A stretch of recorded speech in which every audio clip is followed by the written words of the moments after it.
The National Association of Realtors, Pharmaceutical Research and Manufacturers of America, as well as the American Hospital Association, were among some of the top spenders last year. Sheila Krumholz, the executive director of the Center for Responsive Politics, joins us now to talk about that. Welcome, Sheila. Nice to have you here.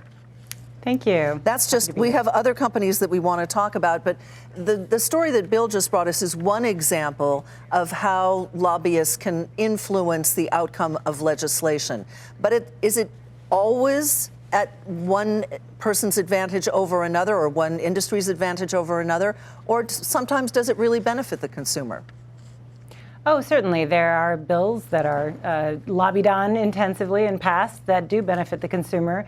In some ways, maybe they are at a disadvantage in other ways. Very often, there are companies and industries pitted against each other, and there may be winners and losers. It's impossible to say it's always good or bad for the consumer. We have the list of the top corporations and what they spend as well. You've got a Google, or Alphabet Google, you've got an AT&T, you've got an Amazon. And they have various issues with the government. What do they get for their money that they spend there on some of these issues necessarily?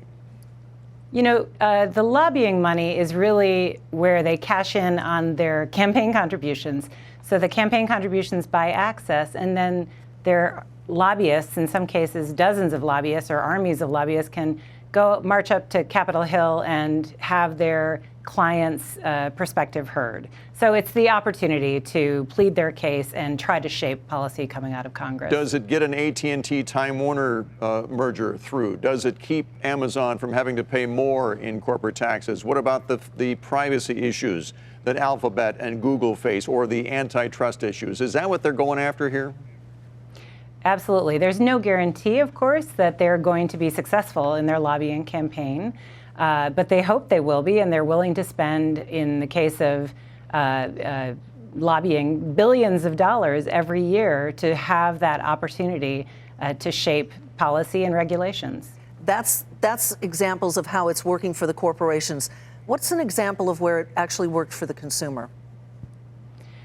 Well, you know, there may be different opinions on this, but there certainly were people lobbying for healthcare reform and for financial reform, reforms that were not popular among many health companies and Wall Street firms, but some consumers may view those as successes. So there are winners and losers, and there are consumers on each side of each fight. The question is whether the money is having the power over the policy, or whether it's driven by the merits of the argument. Right. On that note, Sheila Krumholz with the Center for Responsive Politics. Thank you.